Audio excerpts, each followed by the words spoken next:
नमस्कार साथियों, आप देख रहे हैं target with Chandra YouTube channel. मैं हूं चंद्रभान और हम लोग बात कर रहे थे मूल अधिकारों की, फंडामेंटल राइट्स की। पिछले वीडियो में हम लोगों ने बात की थी धर्म आदि के आधार पर विभेद करने से राज्य को रोका जाता है। तो ये किस अनुच्छेद में रोका जाता है? अनुच्छेद 15 में। तो हमने 15 के 1, 15 का 2, 15 का 3, 15 का 4, 15 का 5, 15 के 6 तक, अर्थात 15 के जो 6 उपखंड थे वहाँ तक हमने बात कर ली थी।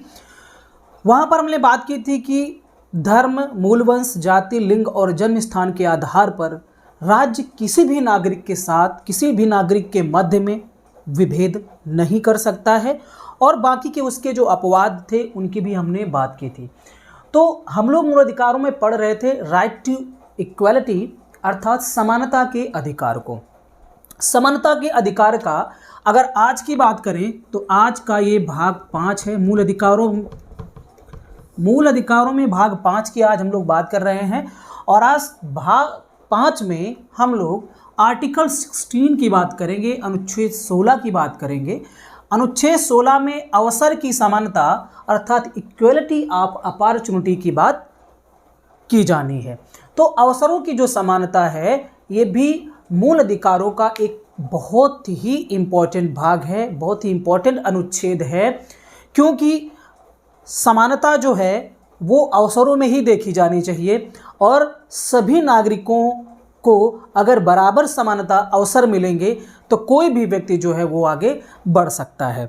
हालांकि जैसा कि मैंने पहले बताया था कि प्राकृतिक तौर पर जो असमानताएं देखने को मिलती हैं वो तो उनको दूर नहीं किया जा सकता, लेकिन सामाजिक रूप से जो समाज के द्वारा निर्मित जो असमानताएं हैं उनको जरूर दूर किया जा सकता है।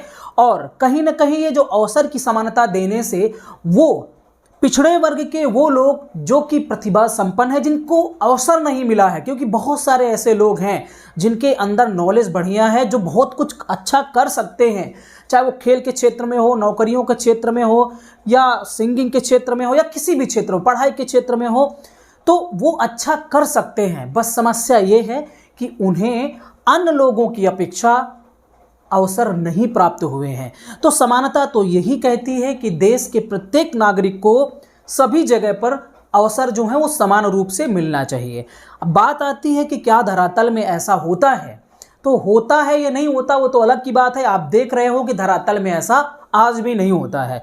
आप खेल क्षेत्र को ही ले लीजिए, ओलंपिक के गेम्स होते हैं, एशियाई गेम्स, कॉमनवेल्थ गेम, तमाम तरीके के गेम होते हैं और वहाँ कितने ऐसे खिलाड़ी हैं जो कि ग्रामीण एरिया से बिलोंग करते हैं, ग्रामीण क्षेत्रों से वहाँ तक पहुँचते हैं। क्या ग्रामीण क्षेत्रों में, गाँवों में प्रतिभाएं नहीं हैं? बहुत सारे ऐसे स्टूडेंट्स हैं, बहुत ऐसे छात्र हैं जिनके अंदर बहुत अच्छी अच्छी गेम से संबंधित क्वालिटी है, रेस लगा सकते हैं, तेज़ दौड़ते हैं, फुटबॉल गेम, हर चीज़ की, कबड्डी की, खो खो की, हर चीज़ की क्वालिटी उनके अंदर भरी हुई है। लेकिन ना ही उनको कोई गॉडर फादर मिला, ना ही उनको उचित प्लेटफॉर्म मिला है, अर्थात उनको अवसर नहीं मिला है। अगर उन वंचित वर्ग के लोगों को अवसर मिल जाए तो वो बहुत आगे जा सकते हैं।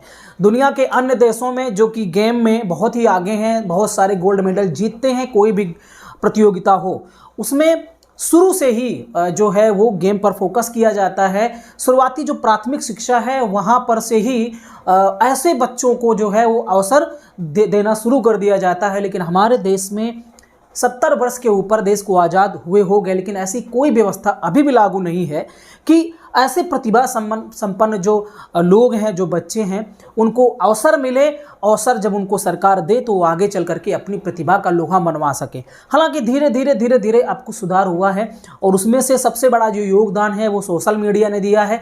आज बहुत सारे आप बच्चों को देखेंगे कि उनके अंदर डांस की क्वालिटी है, ग्रामीण परिवेश के बच्चे हैं उनके अंदर एक्टिंग की क्वालिटी है। वो सारे के सारे जो बच्चे हैं वो सोशल मीडिया के माध्यम से फेमस हो रहे हैं। इसका मतलब है कि उनमें क्वालिटी थी लेकिन उनको अवसर नहीं मिल रहा था, उनको उचित प्लेटफॉर्म नहीं मिल रहा था, जिसकी वजह से वो आगे नहीं बढ़ पा रहे थे। तो अवसर की समानता जो है बहुत ही इंपॉर्टेंट टॉपिक है, इस पर हम लोग बात करने वाले हैं। तो अनुच्छेद 16 में कुल मिलाकर के इसमें भी 6 उपखंड हैं। उन 6 उपखंड को जिस तरीके से हमने अनुच्छेद 15 में डिटेल से पढ़ा था उसी तरह से हम लोग आज इस अनुच्छेद 16 को भी पूरी डिटेल से पढ़ने वाले हैं। यहाँ कोशिश ये की जाएगी कि आपको ये सारे के सारे 6 उपखंड जो हैं बहुत ही आसानी से समझ में आ जाएं और याद हो जाएं। तो देखिए हम लोग शुरू करते हैं। सबसे पहले बात करते हैं अनुच्छेद 16 के 1 की। देखिए अनुच्छेद 16 कहता है अवसर की समानता की बात करता है। सरकारी नौकरियों में सभी को समान अवसर दिए जाने चाहिए। लेकिन एक चीज़ यहाँ पर और भी आपको याद रखने की ज़रूरत है, जानने की ज़रूरत है कि सरकारी नौकरियों में सभी को अवसर की समानता, लेकिन यह संभव नहीं है। यह संभव ऐसे नहीं है कि इसका मतलब आप ये मत समझिए कि अगर कोई वैकेंसी आई है, उस वैकेंसी की जो अर्हता है, उस अर्हता को आप अगर प्राप्त नहीं किए हैं और आपको अवसर दे दिया जाए कि हाँ चलिए आप भी अप्लाई कर सकते हैं। जैसे एग्जाम्पल अगर लें कि पुलिस की वैकेंसी, यूपी पुलिस की वैकेंसी है, इंटर पास अभ्यर्थी जो हैं वही अप्लाई कर सकते हैं। अब यहाँ पर अगर कोई ये कहे कि अनुच्छेद 16 में तो लिखा गया है कि सभी को समान अवसर मिलना चाहिए और किसी के साथ किसी भी प्रकार का भेदभाव नहीं होना चाहिए, तो इसका मतलब क्या है कि बिना पढ़ा लिखा व्यक्ति उसको भी यहाँ पर नौकरी मतलब का फॉर्म भरने में उसको मौका दे दिया जाना चाहिए। नहीं, यहाँ योग्यता और अर्हता को ख़त्म करने से, समाप्त करने से की बात नहीं हो रही है, बल्कि वो जो एक जैसी समानता रखते हैं, समान योग्यता वाले, समान अर्हता वाले व्यक्तियों के बीच में उनको समान अवसर दिया जाएगा। इस बात को थोड़ा सा आप लोग जरूर समझते रहिए। अवसर की समानता ये है, ठीक है। तो हम लोग बात करते हैं अनुच्छेद 16 के 1 की। इसमें क्या कहा गया है? इसमें कहा गया है कि राज्य के अधीन किसी पद पर नियोजन अथवा नियुक्ति के संबंध में सभी नागरिकों को समान अवसर प्राप्त होंगे। तो नियोजन या नियुक्ति के संबंध में सभी नागरिकों को समान अवसर प्राप्त होंगे, ये अनुच्छेद 16 का 1 जो है वो कहता है, ठीक है।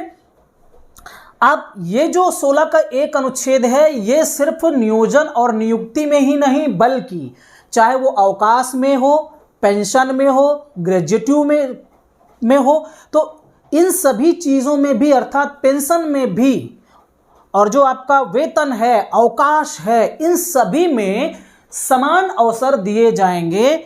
सिर्फ प्रारंभिक नियुक्ति में नहीं बल्कि पदोन्नति में भी समान अवसर दिए जाएंगे। ये बात जो है अनुच्छेद 16 के 1 में है, तो इस बात को जरूर याद रखिए। मैंने यहाँ पर नोट नहीं किया है, लेकिन मैं बता दे रहा हूँ कि चाहे वो वेतन हो, चाहे वो पेंशन हो, ग्रेजुएटी हो, अवकाश हो, प्रोन्नति हो, इन सभी चीज़ों में भी नागरिकों को समान अवसर जो है वो राज्य प्रोवाइड करवाएगा। ये बात जो है अनुच्छेद 16 के 1 में लिखी गई है, ठीक है।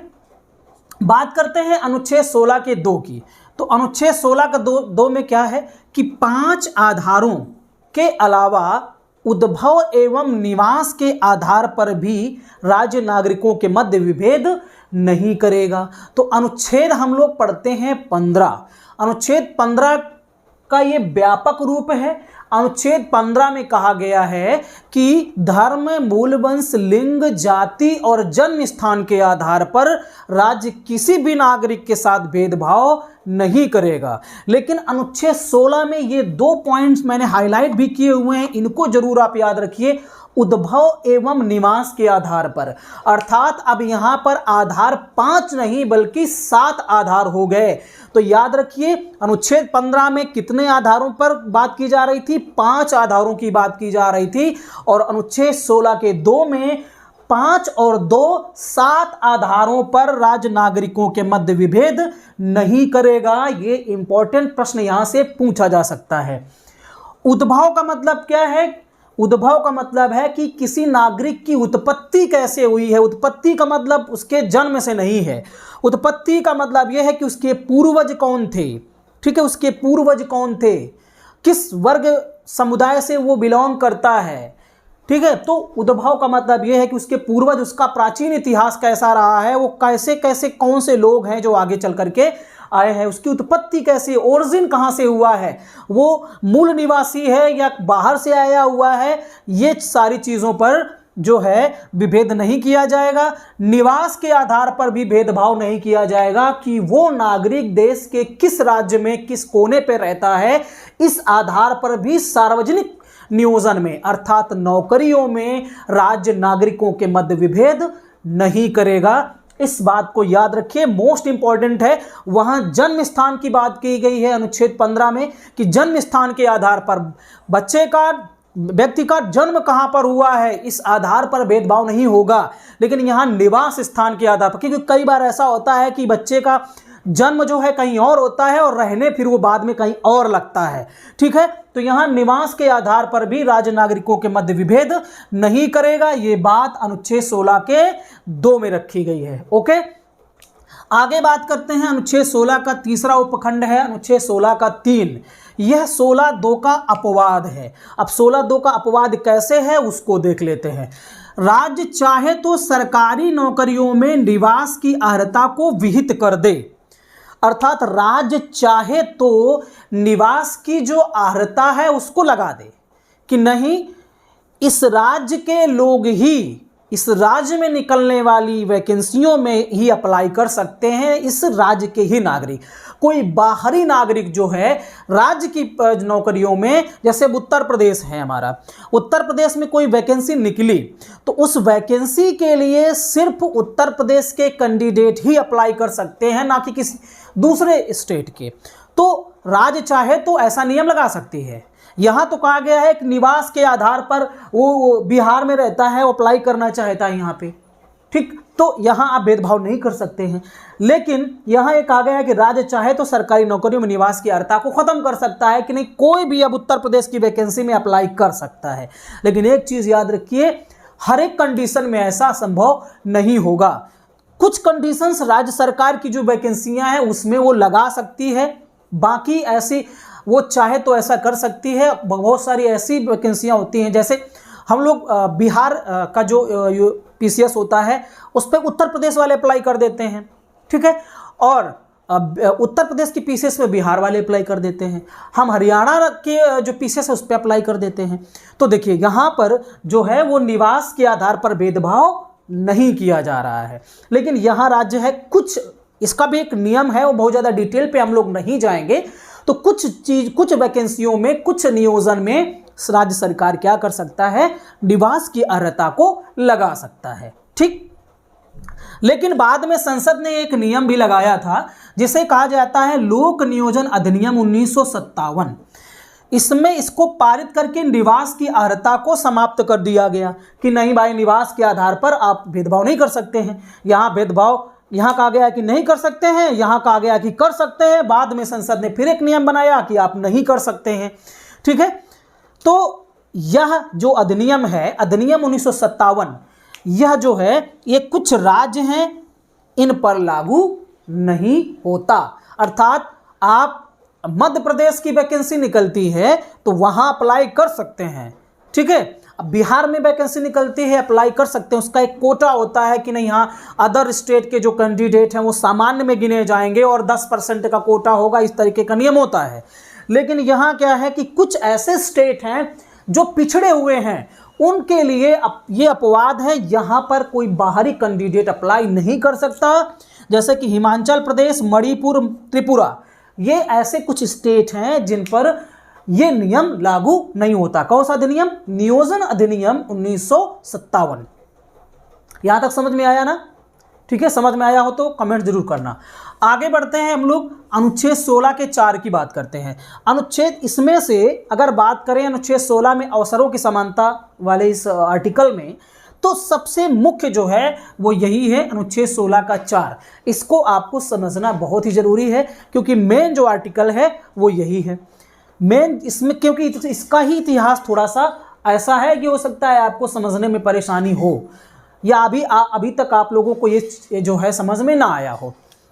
यह अनुच्छेद 16 का 1 व 16 के 2 का दूसरा अपवाद है। यहाँ कहा गया है कि 16 के 2 में कहा गया है कि 7 आधारों पर भेदभाव नहीं होगा, ठीक है। यहाँ क्या है, यहाँ अभी अपवाद होगा, यहाँ क्या किया जाएगा, भेदभाव किया जाएगा। तो भेदभाव जैसे मैंने बताया ही था कि प्रोटेक्टिव जो डिस्क्रिमिनेशन है वो राज्य चाहे तो कर सकता है, ठीक है, ऐसे वर्ग के लिए जो कि अभी समाज की मुख्य धारा में और शिक्षा की मुख्य धारा में वो अभी शामिल नहीं हो पाए हैं, उतना वो शिक्षित नहीं है, ना ही उनका अभी सामाजिक विकास हुआ है, सामाजिक उत्थान हुआ है। तो राज्य क्या करेगा कि राज्य सामाजिक एवं शैक्षणिक आधार पर पिछड़े व SC/ST के लिए सरकारी नौकरियों में आरक्षण का प्रावधान कर सकता है। तो याद रखिए, आरक्षण की जो व्यवस्था SC/ST OBC को दी गई है सरकारी नौकरियों में, वो अनुच्छेद 16 के 4 के तहत दी गई है। अगर शिक्षण संस्थानों में जो सीटों का आरक्षण दिया जाता है वो अनुच्छेद 15 के 4 में दी गई है। तो 15 का 4 और 16 का 4, 15 के 4 में शिक्षण संस्थानों में, चाहे वो प्राइवेट हो या सरकारी हो, वहां SC/ST OBC की सीटें आवंटित रहती हैं, आरक्षित रहती हैं। उसी प्रकार सरकारी नौकरियों में अनुच्छेद 16 का 4 प्रावधान करता है कि SC/ST एवं OBC के वर्ग के जो लोग हैं उनको सरकारी नौकरियों में छूट दी जाएगी, आरक्षण दिया जाएगा। ये बात जो है कहाँ लिखी है? अनुच्छेद 16 के 4 में लिखी है। लेकिन सामाजिक एवं शैक्षणिक आधार पर, ये टर्म जो है ये समझने की जरूरत है। ये समझने की जरूरत कैसे है? यहाँ पर दूसरी चीजें क्यों नहीं लिखी गई? हम लोग कई बार ये कहते हैं कि जाति के आधार पर आरक्षण देना गलत है। ठीक है, ये जाति के आधार पर ही आरक्षण है। क्यों? क्योंकि कुछ ऐसी जातियां हैं जो कि सामाजिक और शैक्षणिक आधार पर पिछड़ी हैं। आप जाति के आधार पर मत करिए, आप सामाजिक आधार पर देख लीजिए, अपने आप वो जाति के आधार पर हो जाएगा। अब आपसे कहा जाए कि समाज में पिछड़े कौन हैं, तो आपके दिमाग में कुछ जातियां आएंगी, है ना, SC में और OBC में। आपसे कहा जाए कि शिक्षा में सबसे ज्यादा पिछड़े कौन हैं, तो वही लोग आएंगे जो कि निम्न जातियों में, पिछड़ी जातियों में शामिल होते हैं। तो यहां पर भले ही जाति के आधार पर आरक्षण शब्द नहीं लिखा गया है, लेकिन इनडायरेक्टली वो जाति के आधार पर ही हो जाता है, क्योंकि वो कुछ जातियां जो कि सामाजिक एवं शैक्षणिक आधार पर पिछड़ी हुई हैं उनको ही क्या किया जाएगा, समाज की मुख्य धारा से जोड़ने के लिए सरकारी नौकरियों में आरक्षण दिया जा रहा है। मतलब यही है कि एक बंदा अगर यहाँ से दौड़ाओगे और एक बंदा यहाँ से दौड़ाओगे, एक की दौड़ने की क्षमता कम है और एक की स्पीड ज़्यादा है, तो वो तो आगे निकल जाएगा। तो हमें कुछ उसको अवसर देना पड़ेगा। कई बार ऐसा होता है कि हम क्या करेंगे कि इसको कुछ ऐसी पावर्स देंगे ताकि आगे बढ़ जाए, कोई ऐसा कैप्सूल खिला दीजिए ताकि दौड़ना भाग शुरू कर दे, या हम ये कहें इसको कि एक बार दौड़ के तुम यहाँ चले जाओ, फिर यहाँ पर सुस्ता करके तुमको अतिरिक्त समय देते हैं। अगर इसको 5 मिनट का समय दिया जाता है तो हम कह देंगे चलो भाई तुमको हम 6 मिनट या 7 मिनट का टाइम देते हैं, यहाँ तक दौड़ के पहुँचना है। तो देखिए यहाँ पर हमने क्या किया, ज़्यादा अवसर दिए। भेदभाव किया जा रहा है, यहाँ अवसरों की समानता जरूर कही जा रही है, लेकिन यहाँ अवसर ज़्यादा दिए जा रहे हैं। ऐसे आप अब इसका एग्जाम्पल आप समझ लीजिए कैसे। जैसे जो हमारी संघ लोक सेवा आयोग, राज्य लोक सेवा आयोग की जो वैकेंसी होती है IAS PCS, उसमें पिछड़ा वर्ग SC/ST को जो है वो कुछ ज़्यादा चांस दिए जाते हैं, जबकि सामान्य वर्ग को ज़्यादा चांस नहीं दिए जाते हैं। क्यों नहीं दिए जाते हैं? क्योंकि इन क्षेत्रों में, इन पदों पर SC/ST OBC का पर्याप्त प्रतिनिधित्व नहीं है। और ये आरक्षण व्यवस्था करने में सीधा सीधा सुप्रीम कोर्ट और जो हमारे संविधान निर्माता हैं उनका ये कहना था कि जब तक इन वर्ग के लोगों का इन सभी क्षेत्रों में, चाहे वो IAS PCS का क्षेत्र हो या सरकारी जो नौकरियां उनमें हो या राजनीति में हो, जब तक इनका पर्याप्त प्रतिनिधित्व नहीं हो जाता, पर्याप्त प्रतिनिधित्व का मतलब जब तक इस बराबर संख्या में इनकी संख्या ज़्यादा नहीं हो जाती, अन्य लोगों के बराबर नहीं हो जाते, इनकी संख्या ज़्यादा नहीं हो जाती है। मतलब अगर 5 सामान्य वर्ग के अगर कैंडिडेट हैं तो कम से कम 4-5 जो है वो SC/ST के कैंडिडेट IAS होना चाहिए। मतलब तब जाकर के पर्याप्त प्रतिनिधित्व तब माना जाएगा। लेकिन आप देखिए जितने भी उच्च पद हैं उन उच्च पदों में आपको SC/ST OBC के कैंडिडेट बहुत ही कम मिलेंगे। अब बात ये आती है कि सवाल यहाँ पर यह है कि यहाँ विवाद भी छिड़ जाता है। कई बार लोग ये कहते हैं कि योग्यता नहीं है तो कहाँ से पा जाओगे।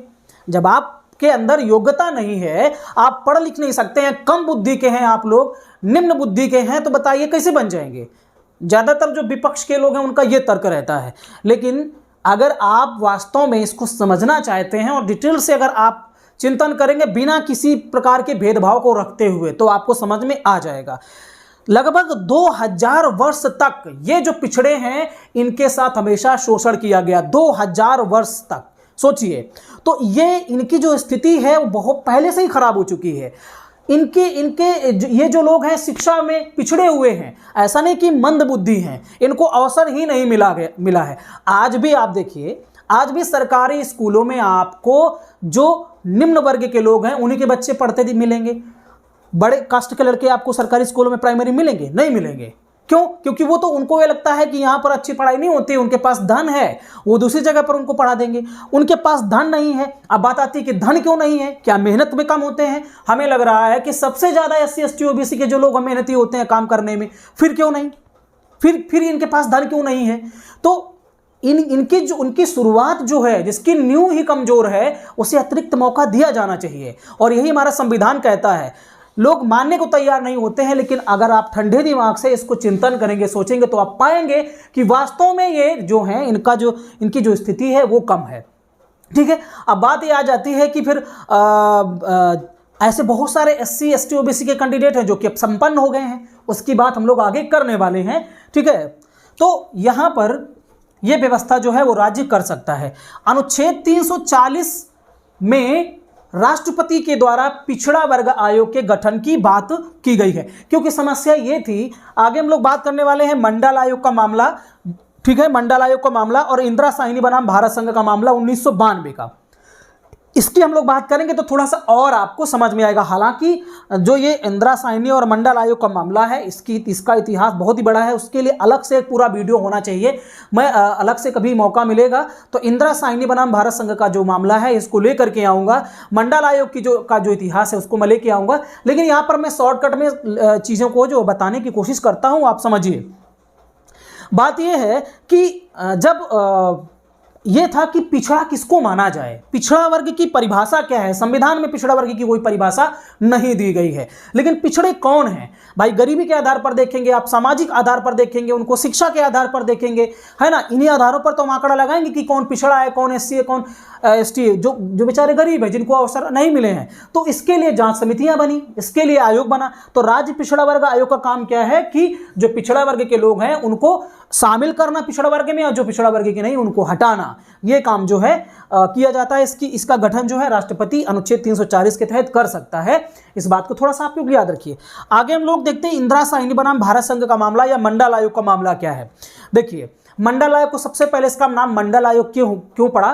क्योंकि बिंदेश्वरी प्रसाद मंडल, BP मंडल जो है इस आयोग के अध्यक्ष थे। बिंदेश्वरी प्रसाद मंडल जो है वो बिहार के मधेपुरा से ये मंत्री थे, मुख्यमंत्री भी शायद रह चुके हैं बिंदेश्वरी प्रसाद मंडल। तो बात तब की है जब आपातकाल लागू किया गया था इंदिरा गांधी जी के द्वारा। उसके बाद में मोरारजी देसाई की सरकार 1977 में बनती है, जो कि जनता पार्टी के थे। उसी दौरान मोरारजी देसाई ने क्या किया था कि बिंदेश्वरी प्रसाद मंडल की अध्यक्षता में एक मंडल आयोग का गठन किया था। और इस मंडल आयोग का गठन का उद्देश्य क्या था? इसने सिफारिश रखी थी कि पिछड़ा वर्ग आयोग को जो है वो आरक्षण दिया जाना चाहिए, 27% आरक्षण उनको दिया जाना चाहिए। कुल मिलाकर के 3443 के करीब जो जातियां हैं उनको पिछड़ा वर्ग में शामिल किया गया, जिसमें मुस्लिम जो जातियां हैं उनको भी शामिल किया गया। हालांकि उसके पहले काका कालेलकर आयोग भी बना था पंडित जवाहरलाल नेहरू के समय में 1958 में। लेकिन उस काका कालेलकर आयोग की एक कमी ये थी कि उसमें सिर्फ हिंदुओं को शामिल किया गया था OBC कैटेगरी में। आपको पता होगा कि बहुत सारे मुस्लिम भी OBC कैटेगरी में आते हैं, तो वो उसकी एक कमी थी, जिसको दूर करते हुए मंडल आयोग ने क्या किया, उन सभी जातियों को शामिल किया। और लगभग इनकी जो देश में जो इनकी जनसंख्या उस समय इन्होंने आंकी थी वो थी 52%। कितनी? 52% जनसंख्या जो है इनकी उस समय आंकी गई थी कि इतने लोग होंगे। तो इन 52% लोगों को कितने परसेंट आरक्षण? 27। अब 27 ही क्यों? क्योंकि सुप्रीम कोर्ट ने इसी मामले में कहा था कि आरक्षण की सीमा 50% से अधिक नहीं होनी चाहिए। तो 22.5 के करीब जो है वो SC ST को पहले से ही मिला हुआ है। अब बचा जितना, तो बचा कितना? 27। तो 27 इसलिए फिर जो है वो पिछड़ा वर्ग को दिया गया। बाकी 50% जो है वो समान वर्ग के लिए, और उसमें से अब 10% आर्थिक आधार पर जो समान वर्ग के पिछड़े हैं उनको दिया गया है। अब बाकी 40 जो है अभी भी समान वर्ग के लोगों के लिए है। तो इसमें बहुत सारे विवाद है। बहुत सारे लोग कहते हैं कि SC ST OBC के जो हैं उनका आरक्षण कम करके OBC को दे देना चाहिए। एकदम मूर्खता भरी बात है, क्योंकि वो आरक्षण के बारे में बिल्कुल नहीं जानते हैं, इसलिए ऐसा सवाल कर सकते हैं। ठीक है। तो मंडल आयोग की हम बात कर रहे थे, 1977 में सरकार बनी, ये गठन इसका हुआ, लेकिन ये उस समय लागू नहीं हो पाया। 1979 में इसने सिफारिशें दी, फिर 1980 में बात ये थी कि मोरारजी देसाई की सरकार जो है वो ज़्यादा दिन तक नहीं चल पाई। उसके बाद चौधरी चरण सिंह की सरकार बनी, तब भी नहीं लागू हो पाया। फिर चंद्रशेखर जी की सरकार बनी, वो प्रधानमंत्री बने, तब भी लागू नहीं हो पाया। बीच में दोबारा फिर क्या हुआ, कांग्रेस की सरकार बनी और ये जो मंडल आयोग की फाइल है ये कूड़ेदान में ही पड़ी रही। बाद में 1990 में जब वीपी सिंह की सरकार बनी, तब जा करके इस फाइल को झाड़ करके लाया गया सामने कि हाँ अब इस पर काम होना चाहिए। ठीक है, तो बाद में 1990 के करीब क्या किया गया कि इस मामले को फिर लागू कर दिया गया सिफारिशों के साथ में। लेकिन बात यहाँ पर ये थी, यहाँ भी एक रखा गया था कि 10% जो मामला ये था कि 10% जो आर्थिक आधार पर आरक्षण है वो भी दे दिया जाए, नहीं तो बवाल मच जाएगा। तो इसी 10% आरक्षण के खिलाफ इंदिरा साइनी क्या करती कि ये सुप्रीम कोर्ट चली गई कि नहीं ये गलत है, ऐसा नहीं होना चाहिए। तो इंदिरा साइनी बनाम भारत संघ का मामला जो है 1992 का मामला है। मैं इसको एक वीडियो पे दोबारा लेके आऊँगा और डिटेल से आपको समझाऊंगा। यहाँ इसको बताऊंगा तो वीडियो बहुत ज़्यादा लंबा हो जाएगा। तो इंदिरा साइनी बात जो है 1992 का है और इस वाद में सुप्रीम कोर्ट की 9 बेंचों की बैठक बैठी थी। मतलब 9 जज थे, 9 जजों की एक बेंच थी जिसमें से इस फैसला दिया गया था 6-3 के अनुपात से। ठीक है, 6-3 के अनुपात से फैसला दिया गया था और इसमें 27% के आरक्षण को सुप्रीम कोर्ट ने मान्य कर दिया था। लेकिन यह भी कहा था कि क्रीमी लेयर जो है, क्रीमी लेयर का मतलब क्या होता है, ये शब्द कैसे आया, तो इसके डिटेल पर नहीं जाएंगे, शब्द कैसे आया फिर मैं बताऊंगा। इंदिरा साइनी बनाम भारत संघ का बात जब मैं पढ़ाऊंगा अलग से।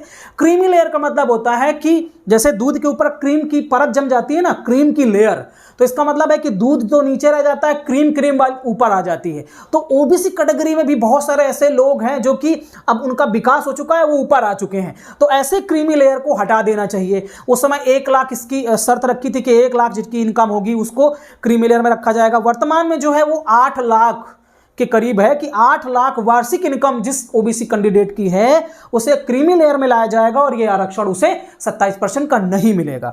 सुप्रीम कोर्ट ने इसी वाद में एक फैसला यह भी दिया था कि आरक्षण की सीमा 50% से अधिक नहीं होनी चाहिए। इसी वाद में इंदिरा साइनी बनाम भारत संघ के वाद में ही सुप्रीम कोर्ट ने यह भी कहा था कि प्रोन्नति में आरक्षण इन लोगों को नहीं दिया जाएगा, चाहे SC ST OBC हो। ठीक है, तो ये सारी की सारी बातें जो हैं वो इस इंदिरा साइनी बनाम भारत संघ मामले में दी गई थी और ये मंडल आयोग में जो सिफारिशें थी उसके खिलाफ ये कोर्ट में गई थी। ठीक है, अब बात ये आती है कि अनुच्छेद 16 के 4 में कुल मिलाकर के 2 खंड और जोड़े गए सरकार के द्वारा।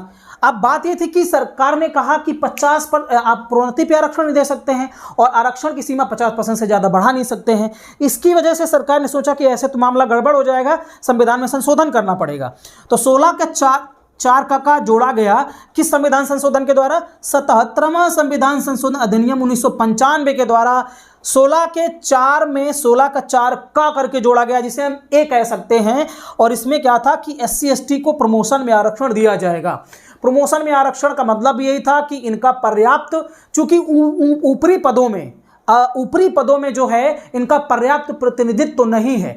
आज भी यह सच्चाई है कि इस वर्ग के जो लोग हैं वो आपको बड़ी पोस्टों में नहीं मिलेंगे, पुलिस में मिलेंगे, आर्मी में मिलेंगे, छोटी जितनी भी वैकेंसियां हैं इनमें इनकी संख्या ज़्यादा मिलेगी, आपको बड़ी पोस्टों में नहीं मिलेंगी। तो यहाँ ये मानना था सरकार का कि कम से कम इनको प्रोन्नति दे करके तो ऊपर पहुंचाया जाए, तब इनका जाकर के पर्याप्त प्रतिनिधित्व हो पाएगा। ये उनकी मंशा थी। इसलिए 16 का 4, चूंकि यहाँ मना किया गया था कि प्रमोशन में आरक्षण लागू नहीं होगा, तो सरकार ने 16 का 4 का जोड़ करके क्या किया कि प्रमोशन में भी आरक्षण दे दिया। ओके, 16 के 4 के खा में क्या किया गया कि 21वां संविधान संशोधन अधिनियम 2000 जोड़ करके 81वां संविधान संशोधन अधिनियम 2000 में किया गया और 16 का 4 का खा जोड़ा गया। इसमें बहुत इंपॉर्टेंट पॉइंट है अग्रनयन का नियम। अग्रनयन का नियम जिसे कैरी फॉरवर्ड रूल कहते हैं, कैरी फॉरवर्ड रूल। अब ये था, इस नियम को बहुत ही आपको समझना है बहुत अच्छे से। देखिए, जैसे इन वर्ग के SC ST OBC की जो वैकेंसियां आती हैं, कई बार ये होता है कि पूरी भर नहीं पाती। जब पूरी नहीं भर पाती है तो वैकेंसी रह जाती है खाली रह जाती है। बाद में अब वर्तमान में क्या हो रहा है कि इन वैकेंसियों पर जो सामान्य वर्ग के कैंडिडेट हैं उनसे इनको फुल कर दिया जाता है, जो कि एक तरीके से गलत है। तो ये जो संविधान में व्यवस्था की गई अग्रनयन के नियम की, कैरी फॉरवर्ड रूल की, इसका मतलब ये था कि जो वैकेंसियां इन कैंडिडेट की बच जाएंगी इनको बाद में अलग से इनको अलग से एक खंड में रखा जाएगा और फिर इनकी अलग से भर्तियां निकलेंगी, जिसे हम बैकलॉग भर्ती कहते हैं। अब आप अखबारों में पढ़ लीजिए, पहले अखबारों में बैकलॉग भर्ती की अधिसूचना आती थी, लेकिन अब नहीं आती है। क्या ये नियम खत्म कर दिया गया है? अब खत्म कर दिया गया हो तो शायद मुझे नहीं पता, लेकिन मुझे लगता है खत्म नहीं किया गया, बल्कि सरकार ऐसा नहीं कर रही है। अब सरकार ऐसा इसलिए नहीं कर रही है क्योंकि हर जगह पर आप देखते हैं कि ये लिखा रहता है कि सरकार, राज्य चाहे तो ऐसा कर सकती है, राज्य नहीं चाह रही है इसलिए नहीं कर रही है। ठीक है, तो बैकलॉग भर्ती जो है वो अग्रनयन के नियम पर लागू होती है कि जो वैकेंसियां इन कैंडिडेट की बच गई हैं उनको बैकलॉग के तौर पर सिर्फ वही कैंडिडेट अप्लाई कर पाएंगे और उनको दोबारा वो फुल कर दी जाएंगी। लेकिन अब ये नियम था, यहां पर नियम ये था कि 50% से ज्यादा कोटा नहीं होना चाहिए। मतलब वो जो वैकेंसियां बची हैं वो भी पूरे वर्ष में 50% से ज्यादा नहीं होनी चाहिए। मतलब इसको मैं समझा रहा हूं, आप समझिए। जैसे किसी वर्ष में वैकेंसियां निकली और पहले की बची हुई वैकेंसियां जो थी, पहले वैकेंसी निकली थी उसमें से शेष रह गई थी, उनको अलग रख दिया गया बैकलॉग में। अब जो नई वैकेंसी फिर आई उसमें से क्या था कि 27% ओबीसी को, 22.5% SC ST को रखा गया कोटा पूरा। तो यहाँ ये था कि 50% से ऊपर नहीं होना चाहिए। तो यहाँ संविधान में संशोधन किया गया कि ये तो 50% के ऊपर हो ही जाएगा, पहले की बची हुई हैं दोबारा फिर निकल रही है तो 50% के ऊपर हो ही जाएगा। तो इसीलिए फिर क्या किया गया कि यहाँ पर संविधान में संशोधन किया गया कि वो 50% तो अलग रहेगा ही, लेकिन बैकलॉग वाली जो है वो अलग रहेंगी, ठीक, वो अलग वैकेंसी निकलेगी और उन्हीं कैंडिडेट के लिए। इसलिए संविधान में संशोधन करके 16 का 4 का खा जोड़ा गया, जैसे अग्रनयन का नियम कहते हैं, कैरी फॉरवर्ड रूल कहते हैं, और ये भर्तियां जो है बैकलॉग के रूप में निकलती हैं। ओके, इसके बाद एक और संविधान संशोधन किया गया, 85वां संविधान संशोधन अधिनियम 2001, और ये परिणामिक वरिष्ठता की बात करता है। परिणामिक वरिष्ठता की बात जो है वो 50वां 85 नंबर का जो संविधान संशोधन है 2001 में किया गया, इसमें रखा गया। परिणामिक वरिष्ठता क्या है? परिणामिक वरिष्ठता को ऐसे समझते हैं जैसे एक सामान्य वर्ग का कैंडिडेट है और एक पिछड़े वर्ग का कैंडिडेट है, ठीक है, या SC ST का कैंडिडेट है। किसी एक लेवल में, मान लो लेवल C है, लेवल C की जो बैंक नौकरी है उस पद पर दोनों लेवल 3 है, लेकिन जो SC का जो कैंडिडेट है वो उसी 3 लेवल में थोड़ा जूनियर है सामान्य से। तो अब चूंकि प्रमोशन में आरक्षण है, तो प्रमोशन में जब आरक्षण है तो भले ही लेवल 3 में ही वो SC कैंडिडेट का जो SC का कैंडिडेट है जो वो जूनियर है, लेकिन जब प्रमोशन होगा तो वो सामान्य वाले से पहले से सीनियर हो जाएगा, उसका प्रमोशन पहले होगा। अब बाद में कभी भी, अब तो जूनियर हो गया ना सामान्य वाला, अब बाद में कभी भी अगर सामान्य वाले का प्रमोशन होता है तो उसी लेवल में जरूर जाएगा, उसी के साथ प्रमोशन में, उसी पद में, लेकिन फिर भी वो क्या होगा कि उस SC कैंडिडेट से वो जूनियर ही माना जाएगा। यह है आपका परिणामिक वरिष्ठता। ठीक है, चलिए, तो हम लोगों ने बात अनुच्छेद 16 के 4 की कर ली, बात करते हैं अनुच्छेद 16 के 5 की। अनुच्छेद 16 का 5 क्या कहता है? यह राज्य को धर्म के आधार पर विभेद की अनुमति देता है। आपसे पूछ लिया जाए कि राज्य को धर्म के आधार पर विभेद करने की अनुमति जो है वो कौन सा अनुच्छेद देता है, तो अनुच्छेद 16 का 5 देता है। अब ये ऐसी व्यवस्था क्यों की गई? क्योंकि दोस्तों आप देखते हैं कि जो मंदिर हैं, मंदिरों में आपको कुछ वर्ग के ही लोग, कुछ धर्म के लोग ही आपको पुजारी बनते हुए मिलेंगे। ठीक है, तो सांप्रदायिक आधार पर, धार्मिक आधार पर यहाँ विभेद राज्य कर देता है। उन बड़े बड़े मंदिरों में आपको जो है ब्राह्मण वर्ग के लोग ही वहां पुजारी के रूप में काम कर सकते हैं। ऐसी व्यवस्था राज्य ने अनुच्छेद 16 के 5 में कही है।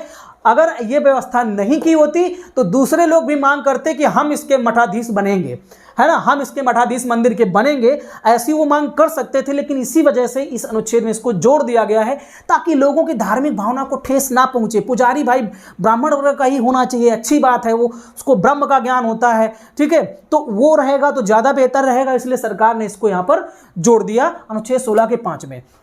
इसलिए क्या किया गया? धर्म के आधार पर यहाँ पर विभेद किया गया। मतलब हिंदू मंदिर के पुजारी में हिंदू ही रहेगा और मुस्लिम वाले मस्जिद में मुस्लिम ही रहेगा, क्रिश्चियन वाले में क्रिश्चियन ही रहेगा, है ना। तो यहाँ पर धर्म के आधार पर राज्य विभेद यहाँ पर कर सकता है कि दूसरा धर्म का कोई व्यक्ति मंदिर में कोई मुस्लिम नहीं पुजारी बन सकता है और मस्जिद में कोई हिंदू नहीं बन सकता, क्रिश्चियन में कोई हिंदू नहीं बन सकता, मुस्लिम नहीं बन सकता। इस आधार पर विभेद जो है वो राज्य कर सकता है। ये अनुच्छेद 16 के 5 में बात कही गई।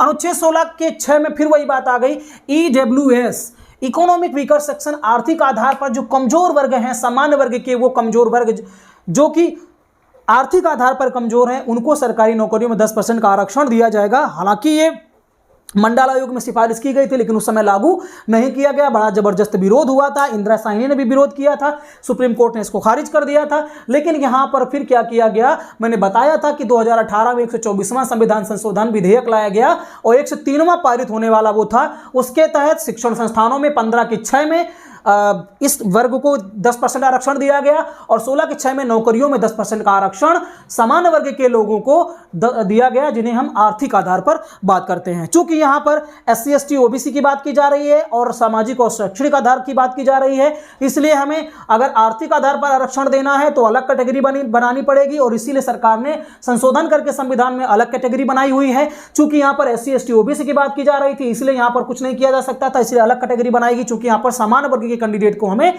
आरक्षण व्यवस्था देनी थी, इसलिए यह चीज व्यवस्था जो है की गई। तो दोस्तों ये था अवसर की समानता का भाग 5, मतलब मूल अधिकारों का भाग 5, जिसमें हमने अनुच्छेद 16 की बात की, अवसर की समानता की बात की। दोस्तों ये 6 उपखंडों को हमने पढ़ा। अगर आपको कोई यहाँ पर डाउट लगता है या आपको इससे ज़्यादा बेहतर पता है तो आप कमेंट्स कर सकते हैं। और इसके अलावा अगर आपकी वीडियो पसंद आता है तो आप चैनल को सब्सक्राइब भी कर सकते हैं, ठीक है, लाइक भी कर सकते हैं। तो दोस्तों वीडियो देखने के लिए आपका बहुत बहुत धन्यवाद। नमस्कार।